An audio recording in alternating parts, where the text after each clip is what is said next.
Stories, I'm a fool for your love.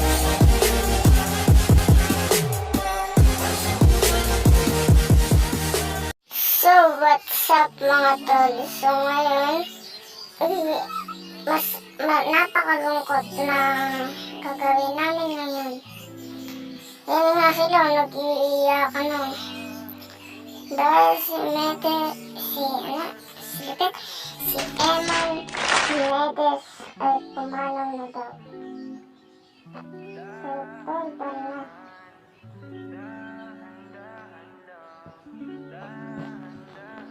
Ngayon nga pala yung mga sasakyan namin, apat lang kasi. Diba? Tol, dahan-dahan lang Kasi pag mabilis kami, parang magbubunguan kami. Napakalungkot ng araw ko. Wala pa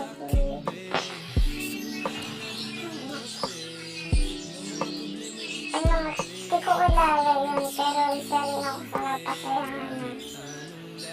Isa rin ako sa napasayangan tao nun.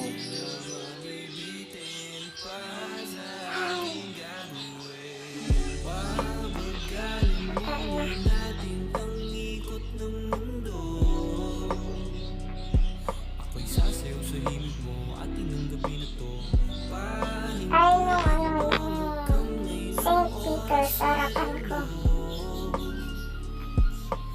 St. Peter Baguio. Nakalagay doon. Napakalungkot.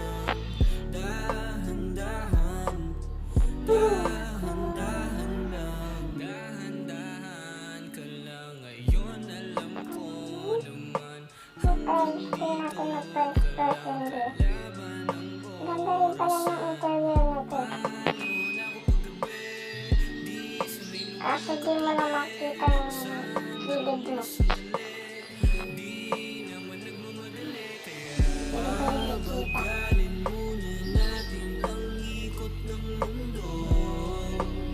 A few moments later. So yun, nandito na kami. Lapit na. Hanggang naman sa Medellin. Ayun yung bantay namin ng polis. Sabi na, dito na kami.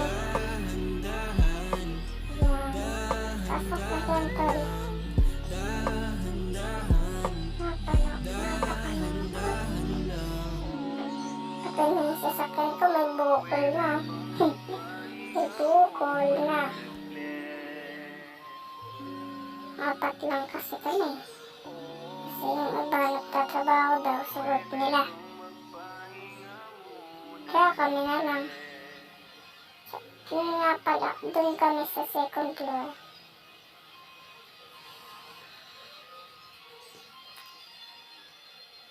Ay, nako.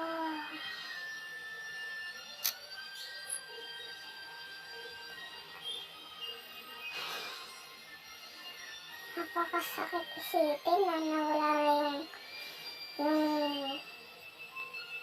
nagpapasaya na tao sa akin. Yung mga vlog niya, natatawa ako na. Tsaka yung mga vlog niya, trinobak ko. Yung 3 years ago, yung mga bata pa siya, nakakatawa. Nakakatawa. Ay, naku.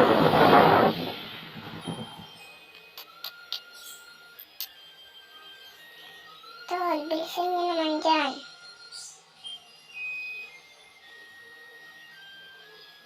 Dito na kami. Ayun na. So, dito na ako magpapark. So, yan. And St. Peter, Baguio.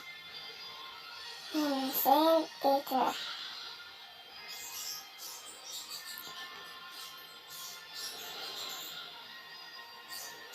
So, yun tol. Hanggang dito na lang.